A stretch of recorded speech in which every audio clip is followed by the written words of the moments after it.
한 주일 동안 잘 지내셨나요? 이번 주에는 실생활에서 흔히 사용되고 있는 클라우드 시스템에 대해서 알아보고 클라우드와 소셜미디어가 경영 환경을 어떻게 바꾸고 있는지에 대해서 알아보도록 하겠습니다. 이번 주 강의의 학습 목표는 첫째로 클라우드 컴퓨팅의 개념을 정의할 수 있다는 것입니다. 즉, 클라우드가 무엇인지, 왜 중요한지 기본적인 의미를 명확히 이해하는 것이 필요합니다. 그리고 클라우드 컴퓨팅의 유형과 활용을 좀 더 이해할 수 있을 텐데요. 클라우드 서비스는 여러 가지로 구분되며 실제로 우리 생활과 기업 경영에 다양한 방식으로 쓰이고 있습니다. 여러분이 평소에 사용하는 스마트폰 앱이나 온라인 문서 저장 공간도 사실 클라우드 서비스와 밀접하게 연결되어 있습니다. 그럼 본격적으로 오늘 강의는 클라우드 컴퓨팅 개요, 클라우드 컴퓨팅 유형, 클라우드 컴퓨팅 배포 모델 순서로 진행하도록 하겠습니다. 수업에 들어가기에 앞서 도입 사례를 먼저 들어볼게요. 안녕하세요. 곧 7차시 클라우드와 소셜미디어가 바꾸는 경영 환경 강의가 시작될 텐데요.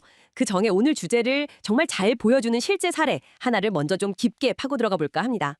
네. 어떤 사례인가요? 이게 기술, 특히 클라우드라는 게 기업이 일하는 방식을 얼마나 근본적으로 바꾸는지 보여주는 아주 생생한 예시인데요. 바로 그 유명한 넷플릭스 이야기입니다. 넷플릭스요? 흥미롭네요. 네, 이 넷플릭스가 어떻게 원격 협업의 판도를 바꿨는지 그걸 좀 자세히 들여다보려고 해요.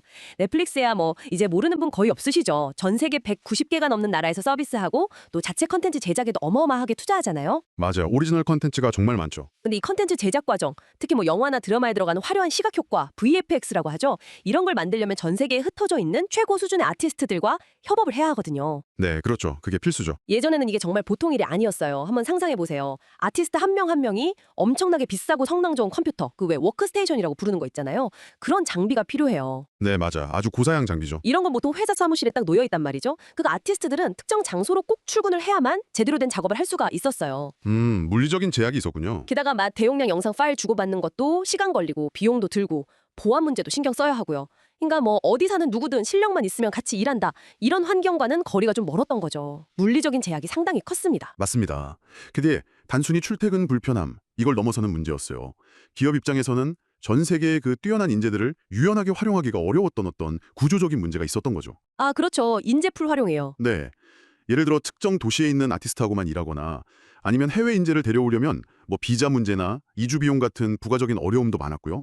컨텐츠 경쟁은 점점 치열해지는데 이런 제약은 분명 발목을 잡는 요소였어요. 그러다가 전 세계를 강타했던 그 코로나19 팬데믹이 정말 결정적인 변화를 가져왔습니다. 팬데믹이요? 그때 정말 많은 게 바뀌었죠. 네, 갑자기 재택근무가 필수가 되고 물리적으로 서로 떨어져 있는 상황에서 협업해야 하는 상황이 딱 닥친 거죠. 특히 넷플릭스처럼 고품질 영상 콘텐츠를 계속 만들어내야 하는 곳에서는 정말 발등에 불이 떨어진 셈이었어요. 그랬겠네요. 영상 작업은 특히나 더 어려웠을 텐데요. 그러니까요. 집에서 아니면 각자 다른 장소에서 어떻게 할리우드 영화 수준의 그 VFX 작업을 지연 없이 아주 매끄럽게 해낼 수 있을까? 이게 정말 큰 숙제였던 겁니다. 기존 방식으로는 도저히 감당하기 어려운 그런 도전이었죠. 여기서 이제 넷플릭스의 대응 방식이 아주 흥미롭습니다. 이들이 이 문제를 피하지 않고 정면으로 돌파하기로 결정을 했고요. 그 해결책으로 클라우드 기술, 그중에서도 아마존 웹 서비스, AWS라고 하죠. 여기에 로컬존이라는 비교적 새로운 기술을 아주 영리하게 활용했어요. 로컬존이요? 네, 단순히 클라우드를 쓴다. 이 차원을 좀 넘어선 선택이었던 거죠. 잠깐만요. 그럼 그 로컬존이라는 게 우리가 보통 하는 그런 클라우드 데이터 센터랑은 좀 다른 건가요? 왜 굳이 로컬, 지역이라는 이름이 붙은 그런 존이 필요했던 거죠? 그냥 기존 클라우드 서버 쓰면 안 됐던 걸까요? 그거 아주 좋은 질문이십니다. 보통 우리가 아는 대규모 클라우드 데이터 센터는요, 주요 거점 도시에 몇 군데 이렇게 집중되어 있어요. 근데 VFX 작업처럼 정말 아주 미세한 반응 속도까지 중요한 작업에서는 사용자와 데이터 센터 간의 그 물리적인 거리가 문제가 될 수 있습니다. 거리요? 네. 데이터가 오가는 데 걸리는 시간, 이걸 지연 시간이라고 하거든요. 이게 문제가 되는 거죠. 이 지연 시간 단축이 왜 그렇게 중요하냐면요. 예를 들어 우리가 영상 통화할 때 말이 바로 전달되는 거랑 한참 있다 들리는 거랑 차이가 크잖아요. 네네. 답답하죠. 바로 그거랑 비슷하다고 생각하시면 이해하기 쉬우실 거예요. 아주 짧은 지연이라도 특히 초고화질 영상을 실시간으로 편집하고 효과를 입히는 작업에서는 이 버벅거림이나 끊김, 이게 작업 흐름을 완전히 망가뜨릴 수 있거든요. 생산성도 크게 떨어지고요. 아티스트 입장에서는 정말 엄청난 스트레스죠. 와, 정말 그렇겠네요. 그래서 이 AWS 로컬존은 바로 이 문제를 해결하기 위해 나온 겁니다. 핵심 아이디어는 가까움이에요. 가까우며? 네, 로스앤젤레스, 뉴욕, 런던처럼 아티스트나 제작사가 많이 모여있는 그런 대규모 인구, 산업 중심지, 바로 가까이에 AWS의 핵심 인프라, 뭐 컴퓨팅이나 스토리지 같은 것들을 마치 작은 전진기지처럼 딱 배치하는 겁니다. 아, 사용자 가까이에 인프라를 두는 거군요. 그렇죠. 사용자와 서버 간의 물리적 거리를 획기적으로 줄여서 데이터가 왔다 갔다 하는 시간을 밀리초, 그러니까 1000분의 1초 단위까지 극단적으로 줄이는 거죠. 로컬존은 이 지연 시간을 거의 뭐 사람이 느끼지 못할 수준으로 만든 거예요. 와, 그러니까 도시 근처에 미니 데이터 센터 같은 걸 둬서 반응 속도를 확 높였다 이런 거군요. 아티스트들 입장에서는 정말 숨통이 트이는 변화였겠는데요. 그렇죠. 그럼 구체적으로 아티스트들의 작업 방식은 어떻게 달라진 건가요? 그래도 여전히 고성능 컴퓨터가 필요한 건 똑같지 않나요? 바로 그 지점에서 또 다른 클라우드 기술이 활약합니다. 가상 원격 워크스테이션이라는 건데요. 가상 원격 워크스테이션이요? 네. 쉽게 말하면 아티스트는 더 이상 자기 책상 위에 그 수천만 원짜리 워크스테이션을 둘 필요가 없어진 겁니다. 아, 진짜요? 네. 대신에 넷플릭스나 AWS의 데이터 센터, 로컬존 포함해서요. 거기에 있는 초고성능 컴퓨터 자원을 인터넷을 통해서 원격으로 그냥 빌려 쓰는 개념이죠. 아티스트의 개인 노트북이나 태블릿은 그냥 화면 보여주고 키보드, 마우스 입력받는 단말기 역할만 하는 거고요. 와, 실제 무거운 그래픽 연산은 저 멀리 있는 강력한 클라우드 컴퓨터가 다 처리해주는 겁니다. 마치 내 컴퓨터가 갑자기 슈퍼컴퓨터로 변신한 것처럼 느껴지게 되는 거죠. 듣기만 해도 정말 놀라운데요. 제 노트북으로 할리우드 영화 CG 작업을 끊김없이 할 수 있다니. 와, 진짜 기술 발전이 대단하네요. 그렇죠. 그럼 이 기술 도입으로 넷플릭스는 구체적으로 어떤 실질적인 효과를 얻었을까요? 그냥 원격 근무가 편해졌다. 뭐 이 정도 이상일 것 같은데요? 맞습니다. 가장 직접적인 효과는 말씀하신 대로 전 세계 어디에 있든 재능 있는 아티스트들이 장소에 구애받지 않고 프로젝트에 참여할 수 있게 되었다는 점이에요. 네, 그게 크겠네요. 팬데믹 상황에서도 창작의 연속성을 유지할 수 있었던 거죠. 넷플릭스 스스로도 어디서든 최고의 인재가 모여 창작할 수 있는 환경을 마련했다고 자평할 정도니까요. 와, 대단하네요. 근데 여기서 우리가 좀 더 깊이 들여다봐야 할 부분이 있어요. 이게 넷플릭스에게는 단순히 뭐 비용 절감이나 원격 근무 지원, 이걸 넘어서는 의미가 있다는 겁니다. 어떤 의미죠? 경쟁사보다 더 빠르게 고품질 콘텐츠를 생산하고 또 희소한 최상급 VFX 인력을 지역 제한 없이 선점할 수 있는 강력한 경쟁 우위를 안겨준 셈이에요. 아, 경쟁 우요? 네. 특히 중요한 건 이게 단순히 원격 접속을 넘어서 실시간 협업의 수준을 높였다는 점입니다. 아티스트가 동시에 같은 영상 소스를 보면서 마치 한 공간에 있는 것처럼 지연 없이 피드백을 주고받으면서 작업하는 것. 이전에는 상상하기 어려웠던 수준의 협업이 가능해진 거죠. 실시간 협업이요? 네. 이건 단순한 기술 도입이 아니라 창작 파이프라인 자체의 혁신을 통한 어떤 전략적인 승부수였다. 이렇게 볼 수 있습니다. 확실히 그렇겠네요. 최고의 인재를 어디서든 데려와서 실시간으로 협업하고 더 빨리 결과물을 내놓을 수 있다면 콘텐츠 경쟁에서 훨씬 유리한 고지를 점할 수 있겠군요. 그렇죠. 근데 문득 궁금한 점이 생기는데요. 이렇게 클라우드를 전면적으로 활용하면 편리하긴 하겠지만 혹시 뭐 보안 문제라던가 아니면 예상치 못한 비용 증가 같은 건 없었을까요? 모든 게 장점만 있진 않았을 것 같은데요. 그거 정말 중요한 지적이십니다. 당연히 클라우드로 전환할 때는 고려해야 할 점들이 분명히 있습니다. 우선 보안 문제. 이건 클라우드 환경에서 가장 중요하게 다뤄져야 하는 부분이죠. 네, 그렇죠. 민감한 데이터도 많을 텐데요. 넷플릭스 같은 대기업은 당연히 AWS와 협력해서 아주 엄격한 접근 제어, 데이터 암호화, 또 보안 모니터링 체계를 구축했을 겁니다. 클라우드 서비스 제공 업체들도 보안에 정말 막대한 투자를 하고 있고요. 하지만 그럼에도 불구하고 데이터가 외부 서버에 저장된다는 점에서는 기업 내부 정책이나 사용자 교육 같은 지속적인 관리가 필수적입니다. 그렇군요. 관리가 중요하네요. 그리고 비용 측면에서도요. 사용한 만큼 지불한다는 클라우드의 특성이 항상 비용 절감으로 이어지는 건 아니에요. 아, 그런가요? 네. 사용량 예측이 잘못되거나 관리가 좀 소홀해지면 오히려 비용이 예상보다 훨씬 크게 늘어날 수도 있습니다. 특히 고성능 가상 워크스테이션을 장시간 사용하는 건 비용 부담이 상당할 수 있죠. 하긴 그렇겠네요. 그래서 넷플릭스 같은 기업은 사용량 최적화라든지 예약 인스턴스 활용 같은 비용 관리 전략에도 많은 노력을 기울였을 겁니다. 즉, 클라우드의 이점을 최대한 누리려면 기술적인 도입뿐만 아니라 운용 및 관리 역량도 함께 갖춰야 하는 거죠. 편리하면은 그만큼의 책임과 관리가 따른다고 봐야 합니다. 그렇군요. 단순히 기술 도입이 끝이 아니라 보안이나 비용 같은 운영 측면까지 철저하게 관리가 되어야 클라우드의 진짜 힘을 발휘할 수 있다. 이런 말씀이시네요. 맞습니다. 그럼 넷플릭스 한 회사의 사례를 넘어서 이런 클라우드 기술의 발전이 다른 기업들에게는 어떤 의미를 가질까요? 완전히 자리 잡았다는 것을 명확히 보여줍니다. 핵심 요소이자 필수 인프라. 네. 클라우드의 본질을 다시 한번 생각해 볼까요? 인터넷만 연결되어 있으면 언제 어디서든 필요한 만큼 컴퓨팅 파워, 저장 공간, 소프트웨어 같은 IT 자원을 빌려 쓰고 사용한 만큼 비용을 내는 모델이잖아요. 네, 그렇죠. 마치 우리가 전기나 수도 쓰듯이 필요할 때 필요한 만큼 IT 자원을 이용하는 거죠. 이런 모델이 보편적으로 제공하는 가치는 아주 명확합니다. 초기에 큰 투자 비용 부담 없이 신속하게 서비스를 시작하거나 확장할 수 있고요. 이게 비용 효율성이랑 민첩성, 전문 기업이 관리하는 안정적인 인프라를 활용할 수 있고 서비스 안정성, 또 비즈니스 변화에 따라서 IT 자원을 유연하게 늘리거나 줄일 수도 있죠. 확장성. 정말 유연하네요. 네, 넷플릭스가 그 팬데믹이라는 예상치 못한 위기 속에서도 오히려 글로벌 협업을 강화하고 콘텐츠 제작을 지속할 수 있었던 것도 바로 이런 클라우드의 민첩성과 유연성 덕분이었다고 볼 수 있습니다. 듣고 보니까 이 사례가 중요한 이유가 비단 넷플릭스 같은 엔터테인먼트 산업뿐만이 아니라 지리적 제약 없이 핵심 인재랑 협업해야 하는 거의 모든 분야에 시사하는 바가 크기 때문인 것 같아요. 맞아요. 예를 들면 신약 개발을 위해서 글로벌 연구 협력을 한다든지 아니면 복잡한 금융 모델링을 여러 전문가가 같이 진행한다든지 혹은 자동차나 반도체 설계처럼 여러 팀의 협업이 필수적인 제조업 분야에서도 비슷한 혁신이 가능하겠네요. 정확합니다. 클라우드는 더 이상 그냥 IT 트렌드가 아니고요. 변화하는 환경에 적응하고 혁신을 지속하기 위한 기본적인 토대가 되고 있는 겁니다. 네. 오늘 저희가 살펴본 넷플릭스 사례는 클라우드 컴퓨팅이 어떻게 지리적인 장벽을 허물고 원격 협업을 혁신하면서 나아가 기업의 운영 방식, 인재 확보 전략, 심지어 경쟁 우위 확보에까지 근본적인 영향을 미치는지 구체적으로 보여주는 살아있는 증거라고 할 수 있어요. 기술적인 개념을 넘어서 실제 비즈니스 현장에서 민첩성, 효율성, 창의성이 어떻게 증폭될 수 있는지를 정말 생생하게 보여주죠. 자, 이 지점에서 청취자 여러분께 한번 질문을 던져보고 싶습니다. 방금 저희가 이야기 나눈 넷플릭스의 사례처럼 클라우드 기술을 기반으로 해서 시간과 공간의 제약을 넘어 협업하고 자원을 활용하는 방식의 변화가 혹시 여러분이 속한 분야나 여러분의 일에는 현재 어떤 영향을 미치고 있다고 생각하시나요? 혹은 앞으로 어떤 새로운 기회를 만들어낼 수 있을 거라고 보시는지요. 잠시 한번 생각해 보시면 좋겠습니다. 네, 오늘 저희가 집중적으로 파헤쳐본 넷플릭스의 사례는 클라우드 기술이 단순한 비용 절감이나 기술적 효율화, 이걸 넘어서 기업의 핵심 경쟁력과 일하는 방식 자체를 어떻게 혁신할 수 있는지 정말 잘 보여주었습니다. 그렇죠. 아주 좋은 사례였죠.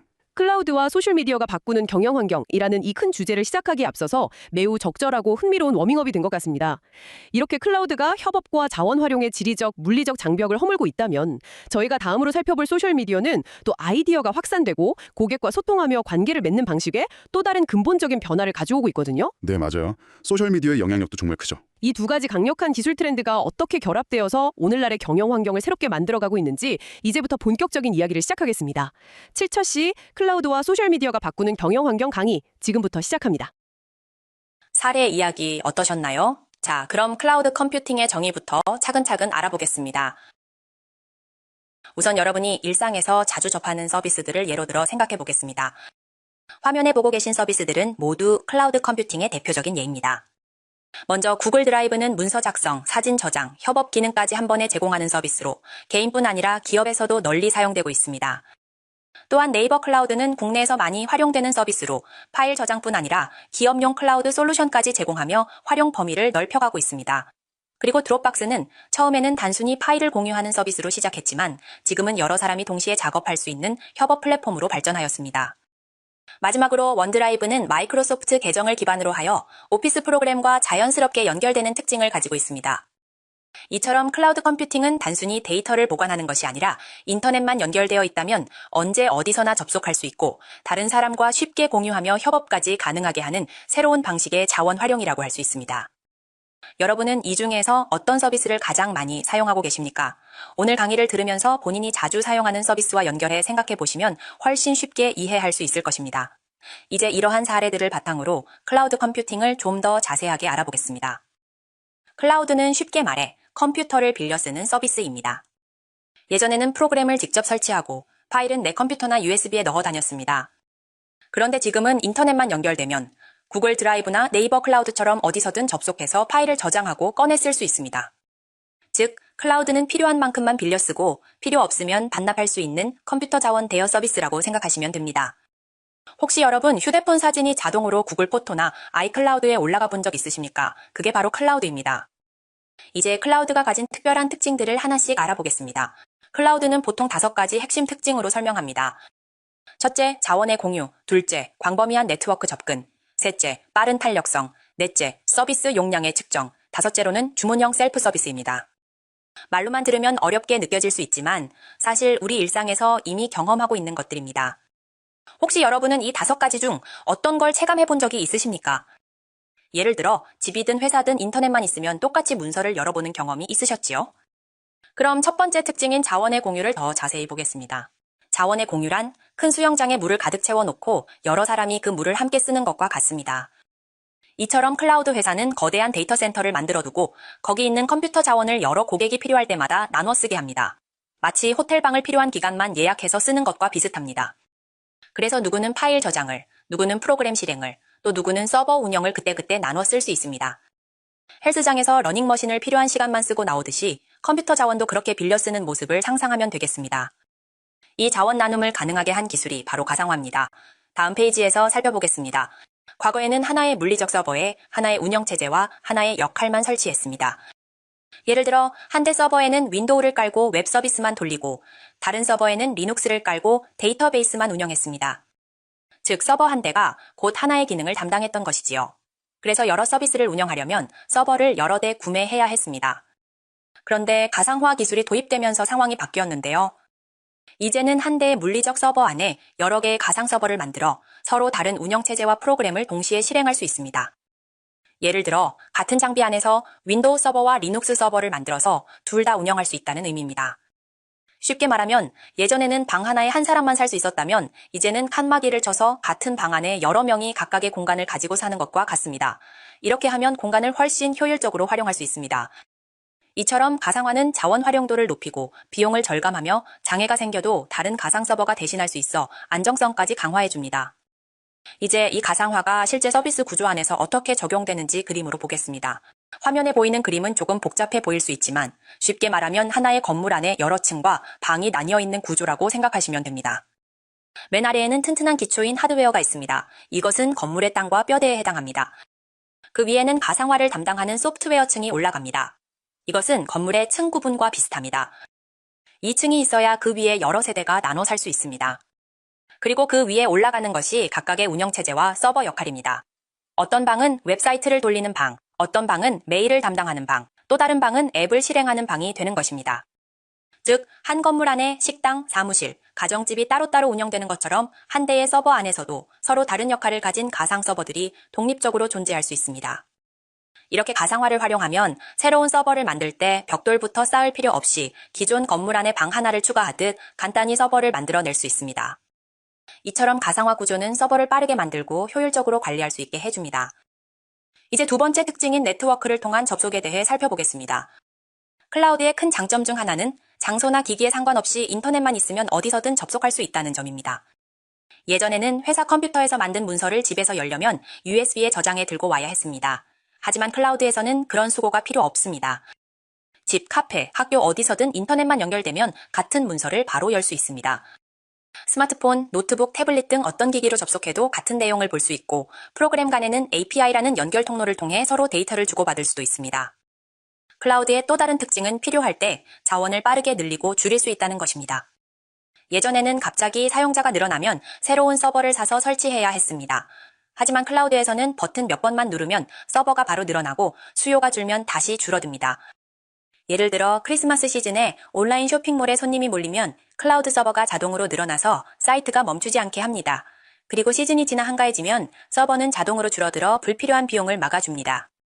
만약 여러분이 온라인 시험을 운영하는데 시험 시간에만 접속자가 폭발적으로 몰린다면 서버를 미리 많이 사두는 것과 필요할 때만 늘리는 것 중 어떤 방법이 더 합리적일까요? 다음으로는 네 번째 특징인 서비스 용량 측정을 살펴보겠습니다.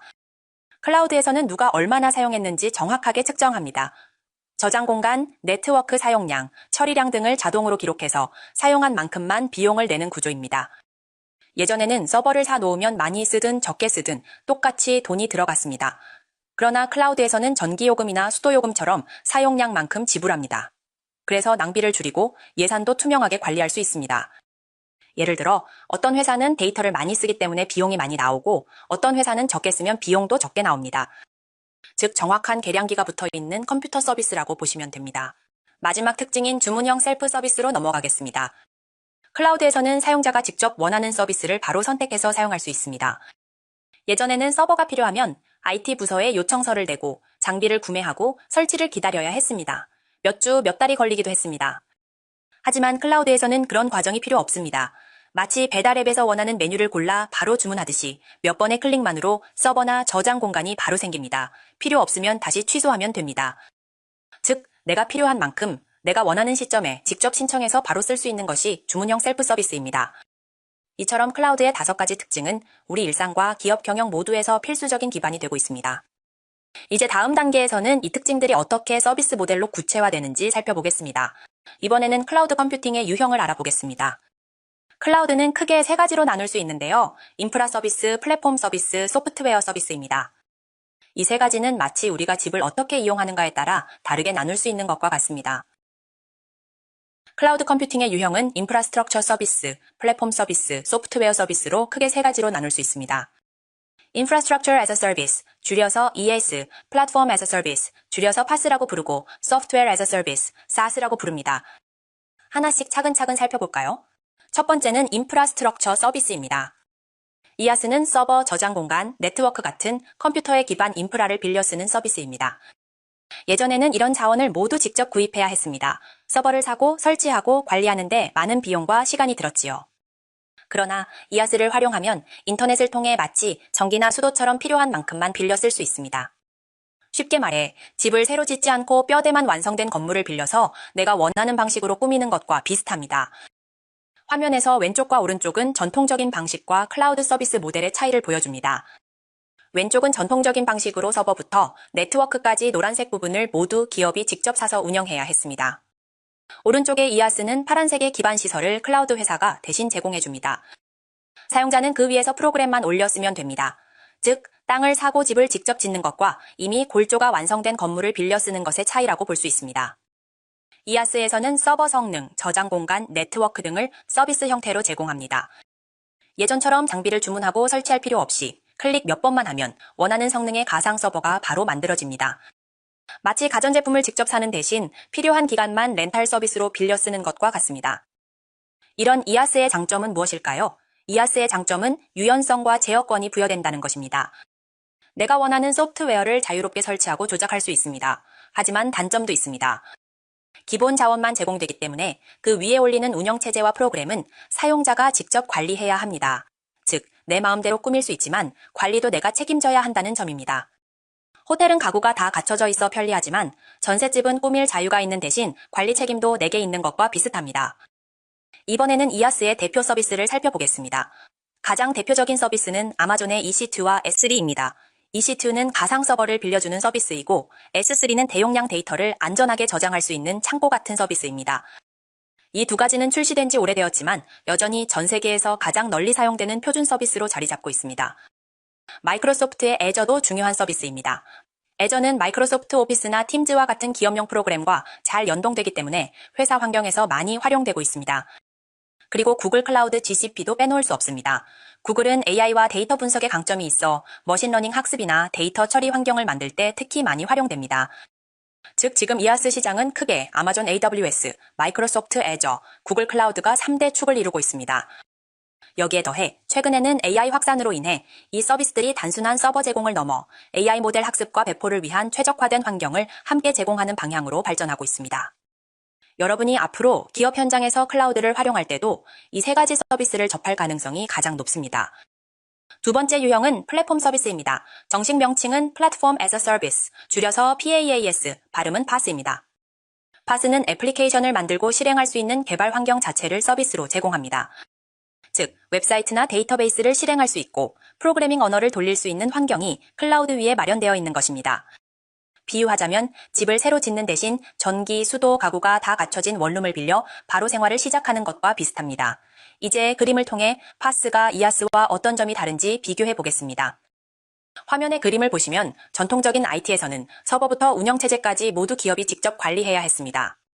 그런데 IaaS에서는 서버, 저장소, 네트워크 같은 기반 시설은 클라우드 업체가 제공하고 나머지는 사용자가 직접 관리했습니다. 그렇지만 PaaS에서는 운영체제, 미들웨어, 개발 도구까지 모두 클라우드에서 제공됩니다. 따라서 개발자는 애플리케이션 개발과 데이터 처리에만 집중하면 됩니다. 즉, IaaS는 뼈대만 빌려서 직접 꾸며야 하는 방식이라면 PaaS는 내부가 이미 꾸며져 있어 바로 장사할 수 있는 가게를 빌리는 것과 같습니다. 여러분, 만약 여러분이 창업을 한다면 뼈대부터 다 짓는 것과 이미 시설이 다 갖춰진 공간에서 바로 시작하는 것 중 어떤 방식이 더 빠를까요? 이제 PaaS가 어떤 장점을 가지는지 살펴보겠습니다. PaaS는 애플리케이션 개발과 실행을 위한 환경을 즉시 제공하기 때문에 개발 속도가 매우 빠릅니다. 기업 입장에서는 개발 서버를 구축하기 위해 큰 비용을 들일 필요가 없고 필요할 때 즉시 개발 환경을 열어 사용할 수 있습니다. 즉, 개발 환경을 위한 투자 비용을 획기적으로 줄일 수 있다는 장점이 있습니다. 물론 단점도 있습니다. 제공된 환경에 맞춰야 하기 때문에 사용자가 원하는 대로 100% 자유롭게 꾸미기는 어렵습니다. 즉, 편리하지만 주어진 틀 안에서만 움직일 수 있다는 한계가 있습니다. 실제로 어떤 파스 서비스들이 있는지 예시를 보겠습니다. 대표적인 파스 서비스로는 구글의 앱 엔진과 파이어베이스, 마이크로소프트의 애저 앱 서비스, 그리고 아마존의 엘라스틱 빈스톡이 있습니다. 이 서비스들은 웹 애플리케이션이나 모바일 앱을 빠르게 개발하고 배포할 수 있도록 지원해줍니다. 예를 들어 구글의 파이어베이스는 모바일 앱 개발자들이 인증, 데이터베이스 푸시 알림 기능을 간단히 추가할 수 있도록 도와줍니다. 마이크로소프트 애저 앱 서비스는 웹 개발자가 프로그램을 바로 배포하고 운영할 수 있는 환경을 제공합니다. 아마존의 엘라스틱 빈스톡은 웹 서버와 데이터베이스를 자동으로 배치해줍니다. 현재 파스는 단순히 개발 환경을 제공하는 수준을 넘어 AI 기능까지 함께 제공하는 흐름으로 발전하고 있습니다. 즉, 번역, 음성인식, 챗봇 같은 기능을 파스 환경에서 클릭 몇 번만으로 추가할 수 있는 시대가 된 것입니다. 이제 마지막 유형인 소프트웨어 서비스, SaaS를 살펴보겠습니다. SaaS는 소프트웨어 자체를 인터넷을 통해 제공하는 방식입니다. 즉, 내가 프로그램을 직접 설치하지 않아도 웹브라우저에서 바로 접속해 사용할 수 있는 것입니다. 예를 들어 우리가 구글 문서나 줌을 사용할 때 별도의 설치나 관리 없이 로그인만 하면 되는 것이 바로 SaaS입니다. 이제 전통적인 방식과 SaaS를 비교해 보겠습니다. 그림을 보시면 전통적인 IT에서는 소프트웨어부터 서버까지 모두 기업이 직접 관리해야 했습니다. 하지만 SaaS에서는 애플리케이션부터 네트워크까지 모든 것을 클라우드 업체가 제공해줍니다. 사용자는 단순히 서비스를 이용하기만 하면 됩니다. 즉, 내가 직접 식당을 차리지 않고 이미 준비된 식당에 들어가 음식을 먹는 것과 같은 개념입니다. 이제 SaaS가 가지는 장점을 더 구체적으로 보겠습니다. SaaS의 가장 큰 특징은 웹 기반 애플리케이션으로 제공된다는 점입니다. 장소에 제약이 없고 인터넷만 연결되면 어디서나 이용할 수 있습니다. 또한 여러 사용자가 동시에 같은 문서에서 협업할 수 있고 항상 최신 버전을 유지할 수 있다는 장점이 있습니다. 즉, 내가 업데이트를 신경 쓰지 않아도 자동으로 최신 기능이 반영되는 것입니다. SaaS는 개인용뿐 아니라 기업에서도 널리 활용됩니다. 대표적인 예로 CRM, 고객관계 관리 시스템이나 ERP, 전사적 자원 관리 시스템이 있습니다. 기업들은 이런 대규모 소프트웨어를 직접 설치하고 운영하는 대신 클라우드 기반 SaaS를 이용해 손쉽게 사용할 수 있습니다. 즉, 대기업뿐 아니라 중소기업도 고급 소프트웨어를 부담 없이 활용할 수 있는 길이 열린 것입니다. 대표적인 SaaS 서비스로는 MS 오피스 365 웹 앱과 구글 워크스페이스, 구글 문서, 스프레드시트, 드라이브 등 그리고 세일즈포스가 있습니다. 최근에는 슬랙, 노션, 챗GPT 같은 서비스도 모두 SaaS에 속합니다. 즉, 우리가 일상에서 접하는 많은 소프트웨어가 이미 SaaS 형태로 제공되고 있는 것입니다. 클라우드 인프라와 플랫폼, 그리고 소프트웨어 서비스의 전체 구조를 정리해 보겠습니다. 화면의 그림을 보면 클라우드 서비스가 인프라, 플랫폼, 소프트웨어로 나뉘는 구조를 확인할 수 있습니다. 인프라는 기반이 되는 하드웨어와 네트워크를 제공하고 플랫폼은 개발 환경과 실행 도구를 제공하며 소프트웨어는 최종 사용자가 바로 이용할 수 있는 서비스를 제공합니다. 이렇게 단계별로 클라우드를 이해하면 우리가 어떤 수준에서 서비스를 빌려 쓰는지 명확히 구분할 수 있습니다. 즉, IaaS, PaaS, SaaS는 클라우드 서비스의 세 가지 층위이며 모두가 경영 환경 변화에 중요한 역할을 하고 있습니다. 마지막으로 하나 더 알아볼 개념이 있습니다. 바로 BPaaS, 발음은 BPaaS입니다. 정식 명칭은 Business Process as a Service, 즉 서비스로서의 비즈니스 프로세스입니다. 앞에서 배운 IaaS, PaaS, SaaS는 주로 IT 자원이나 소프트웨어를 제공하는 것이었습니다. 그런데 기업 입장에서는 단순히 소프트웨어만 필요한 게 아니라 급여 관리, 인사 관리, 회계 처리, 고객 상담 같은 실제 비즈니스 업무 프로세스 자체를 외부에 맡기고 싶을 때가 있습니다. 이런 것을 클라우드 방식으로 제공하는 것이 바로 BPaaS입니다. 쉽게 말하면 업무 처리 서비스 자체를 클라우드로 빌려 쓰는 것입니다. 예를 들어 콜센터 운영 BPaaS 형태를 이용하면 기업이 직접 상담 인력을 채용하고 시스템을 구축할 필요가 없습니다. 클라우드 기반 서비스 업체가 이미 상담 시스템과 인력을 마련해 두었기 때문에 기업은 그 서비스를 그대로 빌려 쓰면 됩니다. 즉, BPaaS는 기존의 SaaS, IaaS, PaaS 위에 올라와 있는 비즈니스 운영 서비스라고 볼 수 있습니다. 이 개념은 기업이 필요할 때마다 쉽게 업무를 확장하거나 줄일 수 있게 도와줍니다. KT-AI 컨택센터가 좋은 예입니다.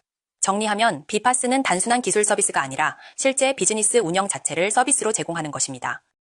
이처럼 클라우드는 IaaS, PaaS, SaaS라는 세 가지 유형으로 나뉘며 각각은 우리가 어떤 수준에서 서비스를 빌려 쓰느냐에 따라 달라집니다. 이제는 클라우드가 어떻게 배포되는가, 즉 어떤 방식으로 운영되고 제공되는가를 살펴보겠습니다. 이 부분을 우리는 클라우드 컴퓨팅의 배포 모델이라고 부릅니다. 그럼 지금부터 클라우드의 배포 모델을 하나씩 알아보겠습니다. 클라우드의 배포 모델은 크게 세 가지로 나눌 수 있습니다. 바로 공공 클라우드, 사설 클라우드, 그리고 하이브리드 클라우드입니다. 먼저 공공 클라우드는 말 그대로 공공, 즉 여러 사람이 함께 쓰는 클라우드입니다. 예를 들어 우리가 자주 사용하는 구글 드라이브나 네이버 클라우드, KT 클라우드 같은 서비스가 여기에 해당합니다.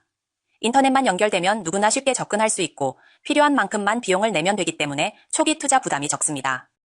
KT IDC처럼 대규모 데이터 센터가 마련되어 있어 사용자는 필요한 만큼만 빌려 쓰고 요금을 내면 됩니다. 마치 전기요금이나 수도처럼 필요할 때만 비용을 지불하는 공용 서비스라고 이해하면 쉽습니다. 공공 클라우드를 가능하게 하는 핵심 인프라가 바로 데이터 센터, IDC입니다. 이곳에는 수많은 서버와 스토리지가 모여 있고 안정적인 전원 시설과 공조 시설이 뒷받침됩니다. 예를 들어 애플의 대규모 데이터 센터나 아마존의 서버 컨테이너, KT의 전원 및 공조 시설 같은 것들입니다. 사용자 입장에서는 보이지 않지만 우리가 사용하는 클라우드 서비스는 결국 이 거대한 데이터 센터에서 돌아가고 있는 것입니다. 공공 클라우드에서는 다양한 서비스를 제공합니다. 인프라, 플랫폼, 소프트웨어까지 모두 포함되지요. 대표적인 해외 제공업체로는 아마존, 구글, 마이크로소프트, 애플, 세일즈포스가 있습니다. 국내에서는 KT, SK, LG가 주요 클라우드 사업자로 활동하고 있습니다. 즉, 공공 클라우드는 전 세계적으로 수많은 기업이 경쟁하며 발전시키고 있는 가장 보편적인 클라우드 모델입니다. 사설 클라우드는 한 조직만을 위해 따로 구축한 클라우드입니다. 대기업이나 금융기관처럼 보안이 아주 중요한 곳에서 주로 사용하죠. 내부 네트워크에서만 접근할 수 있고 보안이나 데이터 관리도 직접 할 수 있다는 장점이 있지만 처음에 구축하는 데 비용이 많이 듭니다. 즉, 공공 클라우드는 편리하고 저렴하게 여러 사람이 함께 쓰는 서비스, 사설 클라우드는 보안과 통제가 중요한 조직에서 전용으로 쓰는 서비스라고 생각하면 쉽습니다. 기업들이 왜 사설 클라우드를 고집할까요? 세 가지 이유가 있는데요. 첫째, 이미 돈을 많이 들여 서버나 장비를 사놓았을 때입니다. 새로 공공 클라우드로 옮기면 그 장비들이 다 헛수고가 되니 사설 클라우드를 써서 투자한 것을 계속 활용하는 것이지요. 둘째, 특별한 프로그램이나 시스템이 있어서 다른 환경에서는 돌아가지 않을 때입니다. 마치 특정 집 전용 리모컨이 다른 집에서는 안 통하듯 회사 내부 환경에서만 잘 작동하는 시스템이 있기 때문입니다. 셋째, 보안이나 법 때문에 외부로 데이터를 못 내보낼 때입니다. 금융 서비스처럼 고객 개인정보가 중요한 업종은 외부로 옮기기 어려워서 사설 클라우드를 씁니다. 마지막은 하이브리드 클라우드입니다. 이것은 공공 클라우드와 사설 클라우드를 섞어서 쓰는 방식입니다. 민감한 데이터는 사설 클라우드에 두고 상대적으로 덜 중요한 서비스나 대규모 확장이 필요한 부분은 공공 클라우드를 활용합니다. 즉, 필요에 따라 두 가지 장점을 동시에 활용하는 방식입니다. 하이브리드 클라우드의 구조 안에서 평소에는 사설 클라우드만 쓰다가 트래픽이 갑자기 폭증하면 공공 클라우드로 확장하는 방식을 클라우드 버스팅이라고 부릅니다. 평소에는 기업이 자체적으로 운영하는 사설 클라우드를 사용하다가 갑자기 사용자가 몰려서 서버가 부족해지는 순간이 오면 자동으로 공공 클라우드의 자원을 빌려와서 서비스를 확장하는 방식을 말합니다. 쉽게 말하면 우리 집 정수기로 평소에는 물을 마시지만 명절에 손님이 많이 오면 정수기 물만으로 부족할 때가 있습니다. 그럴 때는 바로 편의점에서 생수를 사와서 쓰는 것과 비슷합니다. 평상시에는 비용을 최소화하고 필요한 순간에만 외부 자원을 빌려 쓰는 것이죠.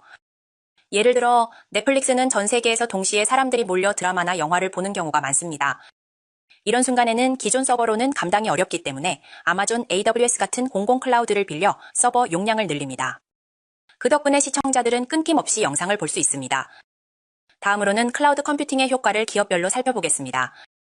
스타트업 기업은 자본과 인력이 부족하기 때문에 빠르게 서비스를 개발하고 실행하는 게 중요합니다. 클라우드를 활용하면 초기 투자 비용을 크게 줄일 수 있고 개발에 필요한 플랫폼이나 인프라를 바로 빌려 쓸 수 있습니다. 덕분에 속도와 민첩성, 즉 어질리티가 높아지고 진입 장벽이 낮아집니다. 쉽게 말해 스타트업은 클라우드를 통해 작은 팀도 큰 회사처럼 움직일 수 있습니다. 중소기업은 기존의 고가의 서버나 소프트웨어를 사서 운영하기엔 부담이 큽니다. 하지만 클라우드 서비스는 매달 구독 요금을 내는 방식으로 CRM 같은 고객 관리 소프트웨어나 ERP 같은 전사적 자원 관리 시스템을 이용할 수 있습니다. 예를 들어 세일즈포스는 SaaS 방식으로 제공되는 CRM이고 SAP는 ERP 시스템을 클라우드로 제공하여 중소기업도 쉽게 활용할 수 있습니다. 대기업은 이미 사설 클라우드를 운영하는 경우가 많습니다. 하지만 점점 더 많은 데이터를 다루고 글로벌 사업을 확대하면서 자체 서버만으로는 부족해집니다. 그래서 사설 클라우드에서 출발해 점차 공공 클라우드까지 활용 범위를 넓히는 방향으로 변화합니다. 이렇게 하면 더 높은 비용 절감 효과를 얻을 수 있습니다. 실제로 넷플릭스는 아마존 웹 서비스를 활용해 전 세계 고객에게 안정적으로 서비스를 제공합니다. 클라우드라고 해서 만능은 아닙니다. 클라우드 도입을 조심해야 하는 경우도 있는데요. 기업 내부에서 오래 사용해온 레거시 시스템은 클라우드와 호환성이 떨어질 수 있습니다. 또 병원 수술 지원 같은 실시간 시스템은 지연이 생기면 안 되기 때문에 클라우드 도입이 조심스러울 수 있습니다. 그리고 환자 정보나 신용 정보 같은 민감한 보안 프라이버시 데이터는 외부 클라우드에 맡기기보다는 별도의 대책이 필요합니다. 클라우드가 더 발전하려면 몇 가지 문제가 풀려야 합니다. 첫째, 서비스가 끊기지 않고 안정적으로 운영되어야 합니다. 둘째, 정보 보안과 신뢰성을 높여야 합니다. 셋째, 서로 다른 클라우드 플랫폼 간의 표준화가 필요합니다. 예를 들어 한 회사의 클라우드에서 다른 회사의 클라우드로 데이터를 쉽게 옮길 수 있어야 합니다. 이제까지 살펴본 내용을 바탕으로 클라우드 컴퓨팅을 전체적으로 정리해 보겠습니다. 먼저 클라우드의 주요 특징은 5가지로 요약할 수 있습니다. 필요한 만큼의 자원을 여러 사용자가 나누어 쓰는 자원의 공유, 인터넷이 연결된 곳이라면 언제 어디서든 접속할 수 있는 광범위한 네트워크 접근, 사용량에 따라 바로 늘리거나 줄일 수 있는 빠른 탄력성, 사용량을 정확하게 측정하고 과금할 수 있는 서비스 용량 측정, 그리고 사용자가 원하는 서비스를 마치 메뉴판에서 고르듯 선택하여 이용하는 주문형 셀프 서비스입니다. 클라우드의 서비스 모델은 3가지로 구분됩니다.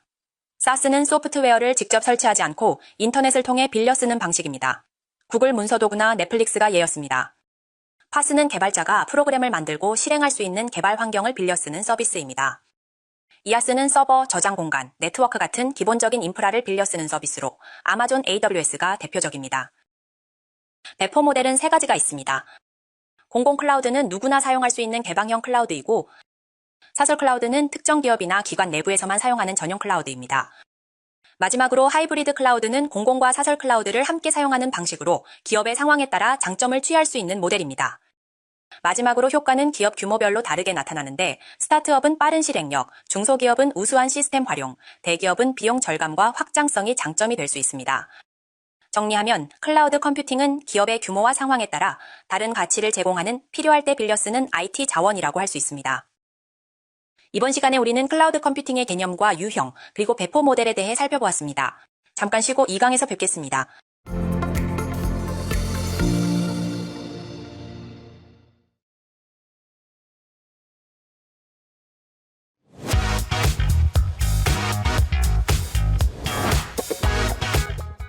잠깐 쉬고 오셨나요?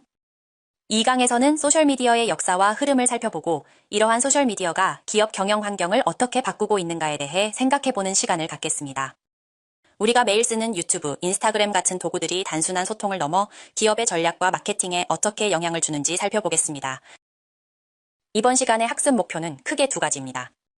첫째, 소셜미디어의 개념과 진화를 이해하는 것입니다. 둘째, 기업의 경영 활동에서 소셜미디어가 어떤 영향을 주는지를 파악하는 것입니다. 이 2가지를 통해 소셜미디어를 단순한 도구가 아니라 경영의 핵심 자원으로 이해할 수 있어야 하겠습니다. 먼저 소셜미디어의 개요, 소셜미디어가 무엇인지, 그리고 어떤 특징이 있는지 살펴봅니다. 그 다음으로는 소셜미디어가 비즈니스에서 어떻게 활용되고 있는지를 함께 살펴보겠습니다. 소셜미디어의 개요부터 학습을 해보겠습니다. 여러분은 소셜미디어라고 하면 어떤 플랫폼이 먼저 떠오르시나요? 아마 유튜브, 인스타그램, 그리고 X나 네이버 블로그를 떠올릴 것입니다. 이처럼 소셜미디어는 다양한 형태로 우리 생활 속에 들어와 있고 단순한 개인 소통을 넘어 사회적 트렌드를 만들고 기업과 소비자가 만나는 장이 되고 있습니다. 소셜미디어는 가상 커뮤니티를 통해 사람들이 의견이나 정보를 생산하고 공유하고 확산하는 기술을 말합니다. 단순히 보는 데서 끝나는 것이 아니라 누구나 참여하고 누구나 정보를 만들어낼 수 있다는 점이 핵심입니다. 소셜미디어를 다르게 이야기하면 웹 2.0 시대에 등장한 참여와 공유의 대표적인 플랫폼이라고 할 수 있습니다. 개인이나 집단이 정보를 생산하고 그 정보를 다른 사람들과 소통하며 확산시킬 수 있는 온라인 플랫폼이죠. 쉽게 말해 소셜미디어는 사용자가 곧 생산자라는 특징을 가진 매체입니다. 소셜미디어를 이해할 때 빼놓을 수 없는 개념이 바로 커뮤니티입니다. 커뮤니티란 주민, 지역사회 또는 특정 관심사를 가진 사람들이 모인 공동체를 의미합니다. 소셜미디어는 이러한 커뮤니티를 온라인으로 확장시켜 같은 관심을 가진 사람들이 전 세계적으로 연결되고 상호작용할 수 있도록 도와줍니다. 과거의 커뮤니티는 자연스럽게 형성된 공동체를 의미합니다. 예를 들어 한 동네에서 함께 살아가며 비슷한 생활 양식을 공유하고 전통이나 관습을 같이 이어가는 모습이죠. 이런 커뮤니티는 주로 지리적 근접성과 생활 습관에 기반했기 때문에 구성원들 간의 유대감이 매우 강했습니다. 오늘날의 온라인 커뮤니티와 비교하면 기반은 다르지만 공동체 정신을 바탕으로 한다는 점에서는 같은 뿌리를 공유한다고 볼 수 있습니다. 소셜미디어가 발전하면서 새로운 형태의 커뮤니티, 즉 가상 커뮤니티가 등장했습니다. 특정 소셜미디어 플랫폼을 통해 공통의 관심사를 가진 사람들이 모여 교류하게 된 것이죠. 여기서는 오프라인의 물리적 거리와 상관없이 온라인상에서 정보와 의견을 자유롭게 나눌 수 있습니다. 예를 들어 영화 팬들이 모여 작품에 대해 토론하거나 취미를 공유하는 사람들이 자료를 나누는 식입니다. 가상 커뮤니티는 상호작용과 공동의 목표 추구가 핵심이라는 특징을 가지고 있습니다. 최근에는 단순한 정보 교환을 넘어서 AI 챗봇이나 가상 아바타를 활용한 소통도 활성화되고 있습니다. 이는 초기 가상 커뮤니티와는 다른 차별점입니다. 가상 커뮤니티라는 개념은 1993년에 하워드 라인골드의 책에서 처음 본격적으로 사용되었습니다. 이 책은 인터넷이 단순한 정보 전달 수단을 넘어서 사람들을 연결하고 공동체를 형성할 수 있는 공간이라는 점을 강조했습니다. 당시에는 인터넷이 막 대중화되던 시기였기 때문에 이런 개념은 굉장히 혁신적이었고 이후 온라인 커뮤니티와 SNS의 발전에 큰 영향을 주었습니다. 현재는 로블록스나 제페토와 같은 메타버스 플랫폼에서도 이 개념이 확장되어 온라인 게임과 SNS가 결합된 새로운 공동체가 만들어지고 있습니다. 가상 커뮤니티의 대표적인 초기 사례 중 하나는 1985년에 시작된 웰입니다. 샌프란시스코 지역의 공동체에서 출발했는데 다양한 사람들이 모여 생활과 관련된 토론을 하며 커뮤니티를 유지했습니다. 이곳에서는 단순한 정보 교환을 넘어서 실제 사회적 관계망과 정서적 유대까지 형성되었다는 점이 특징입니다. 즉, 오프라인 공동체의 장점을 온라인으로 옮겨온 최초의 시도라고 할 수 있습니다. 하지만 지금은 활동이 많이 축소된 상태이며 대신 레딧이나 디스코드 같은 커뮤니티가 전 세계적인 영향력을 이어가고 있습니다. 1990년대에 들어서면서 본격적으로 소셜 네트워크 서비스, 즉 SNS가 등장하기 시작합니다. 이때의 SNS는 단순한 커뮤니티를 넘어 사람들의 사회적 연결망을 데이터로 드러내고 그 관계를 확장시키는 역할을 했습니다. 사람들의 모임, 공동의 관심사, 사회적 상호작용을 온라인에 구현함으로써 소셜미디어의 기반을 마련하게 된 것입니다. 오늘날 우리가 당연하게 쓰는 친구 추천이나 팔로우 추천 같은 기능도 이때 시작된 흐름입니다. 지금은 단순 연결을 넘어서 AI가 나에게 맞는 콘텐츠를 추천해주는 게 SNS의 핵심 기능이 되었습니다. 1997년에 등장한 6디그리는 흔히 최초의 SNS라고 불립니다. 이 서비스는 6단계만 거치면 누구든 연결될 수 있다는 이론을 바탕으로 만들어졌습니다. 하지만 이용자가 많지 않아 2001년에 문을 닫았습니다. 비록 단명했지만 친구관계 기반 네트워크라는 아이디어는 이후 페이스북, 링크드인 등 현대적인 SNS의 토대가 되었습니다. 여러분은 싸이월드를 기억하실 겁니다. 도토리로 배경음악 사고, 미니홈피 꾸미고, 일촌 맺기 했던 경험 말이에요. 그때가 바로 1999년이었습니다. 1999년에 한국에서 싸이월드가 등장했습니다.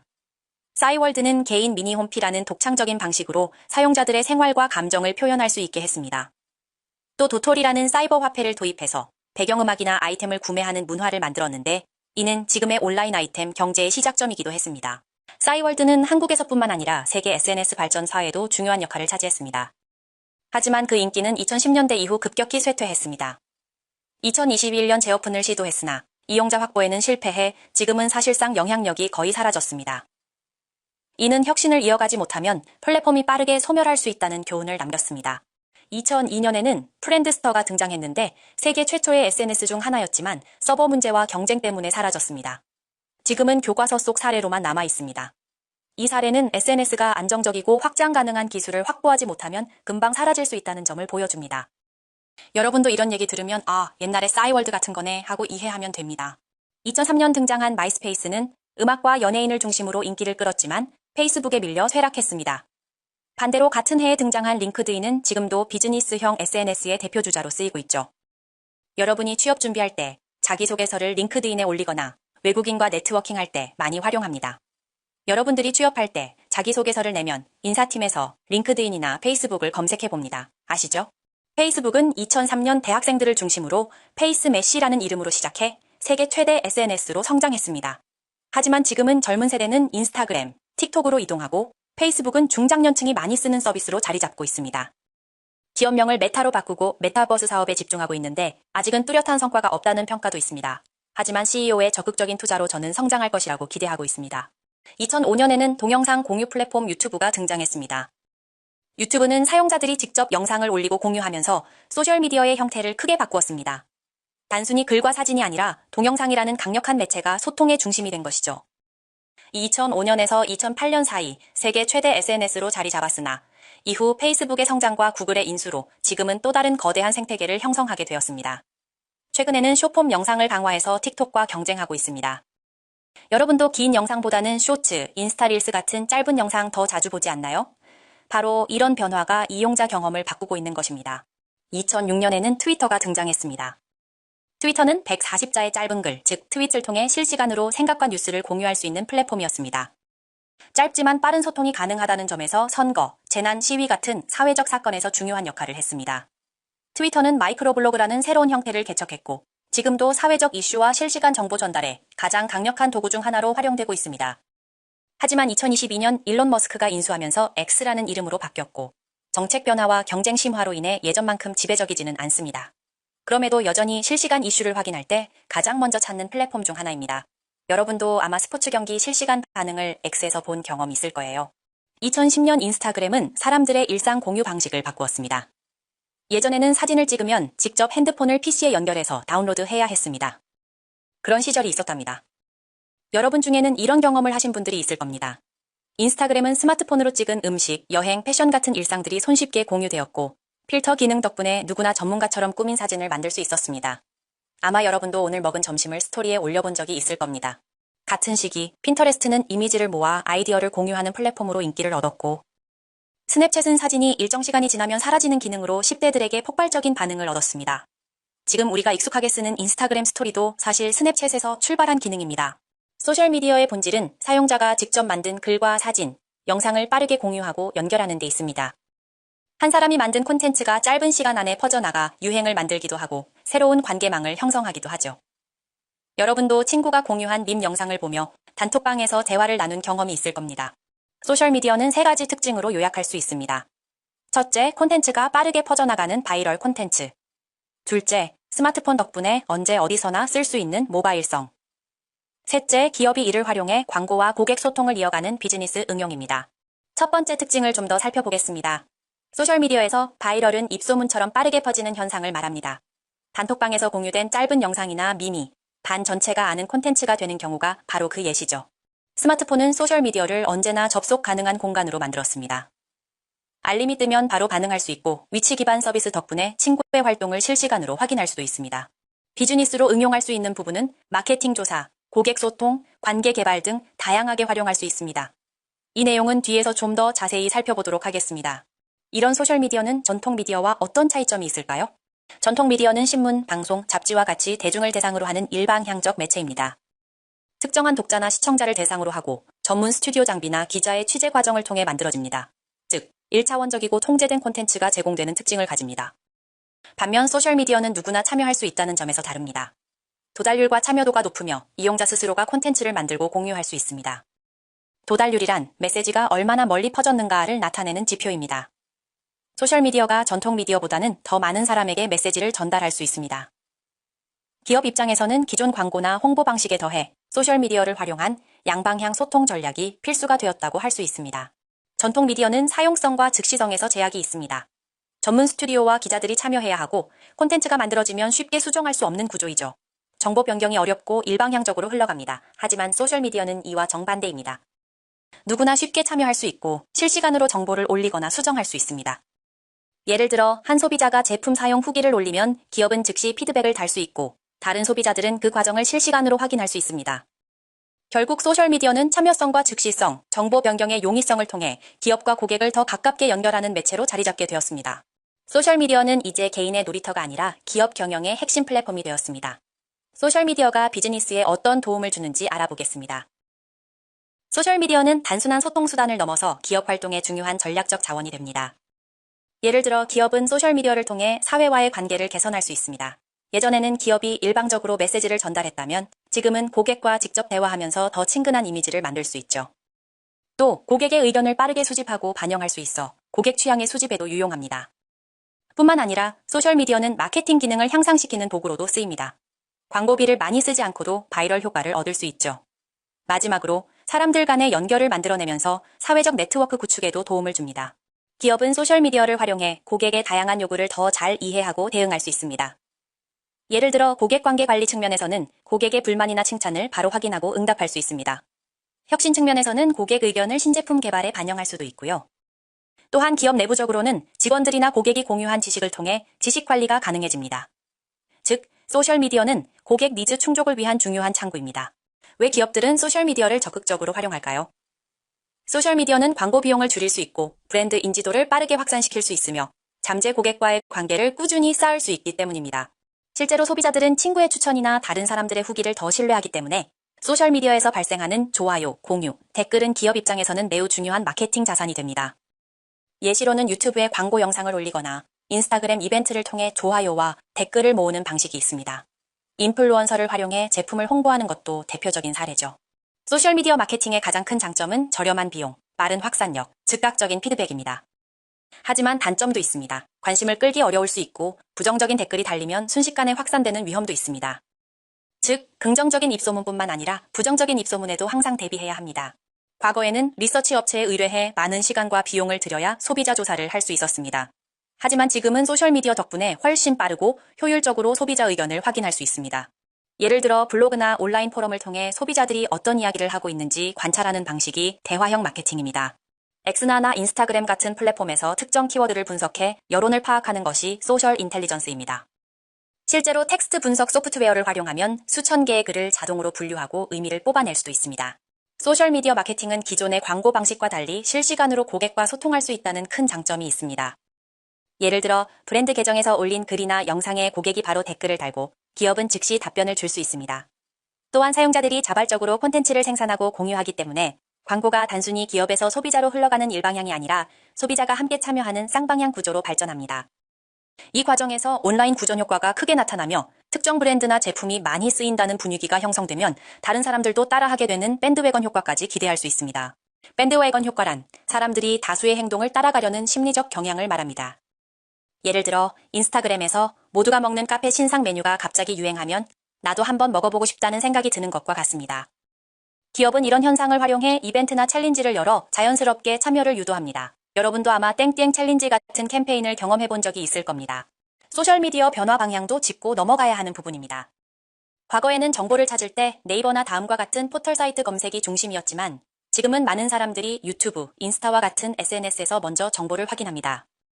최근에는 여기에서 한 발 더 나아가 퍼플렉시티나 챗GPT, 제미나이 같은 생성형 AI 서비스를 이용해서 이야기하듯이 질문하면서 검색을 합니다. 특히 이미지와 동영상 중심의 소비가 늘어나면서 텍스트보다는 시각적 콘텐츠가 핵심이 되고 있습니다. 소셜미디어는 단순히 소통의 공간을 넘어서 소비와 거래가 이루어지는 커머스 플랫폼으로 진화하고 있음에 주목할 필요가 있습니다. 소셜미디어 커머스의 확산인데요. 예전에는 우리가 인스타그램이나 유튜브에서 정보를 보고 따로 쇼핑몰이나 오픈마켓에 들어가서 구매를 해야 했습니다. 그런데 지금은 SNS 안에서 바로 결제까지 이어지는 구조가 보편화되었습니다. SNS, 모바일, 커머스가 하나로 결합한 모습입니다. 대표적인 사례를 볼까요? 지금은 틱톡 샵, 유튜브 쇼핑, 네이버 쇼핑 라이브나 카카오톡 선물하기, 쿠팡 라이브 같은 서비스가 활발하게 운영되고 있습니다. 여러분도 아마 틱톡에서 쇼폼 영상을 보다가 저 제품 예쁘네 하고 바로 구매 버튼을 눌러본 경험이 있을 겁니다. 이처럼 콘텐츠 소비와 구매가 한 공간에서 동시에 일어나고 있는 것이죠. 또 한 가지 중요한 점은 AI 추천 시스템이 더해졌다는 것입니다. 단순히 인기 상품만 보여주는 게 아니라 여러분이 최근에 검색하거나 관심을 가졌던 주제를 분석해서 당신에게 꼭 맞는 상품을 SNS 피드 상단에 띄워줍니다. 그래서 소비자는 마치 알아서 챙겨주는 쇼핑 비서를 쓰는 듯한 경험을 하게 됩니다. 정리하면 소셜미디어는 이제 사람들과 소통하는 공간을 넘어서 콘텐츠를 즐기고 바로 구매로 이어지는 원스톱 경험을 제공하는 플랫폼으로 바뀌고 있습니다. 기업 입장에서는 새로운 기회를 제공하는 시장이고 소비자에게는 훨씬 편리한 쇼핑 환경이 된 것입니다. 지금까지 학습하시느라 고생하셨습니다. 배운 내용을 바탕으로 퀴즈를 한번 풀어볼게요. 다음은 어떤 클라우드 컴퓨팅 배포 모델에 대한 설명인가요? 전문 클라우드 제공업체가 다양한 컴퓨팅 자원을 불특정 사용자들에게 원하는 만큼 제공하는 일반적인 클라우드 서비스 배포 형태. 무엇일까요? 생각해 봅시다.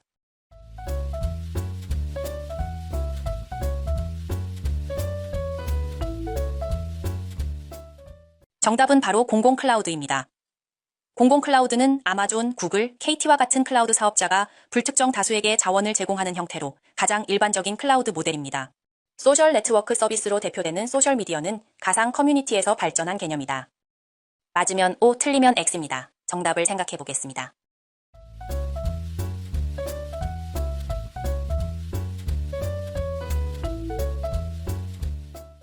정답은 O입니다. 초기 소셜미디어는 단순한 가상 커뮤니티 형태에서 시작했으며 사람들이 온라인에서 교류하고 정보를 공유하면서 SNS로 확장되었습니다.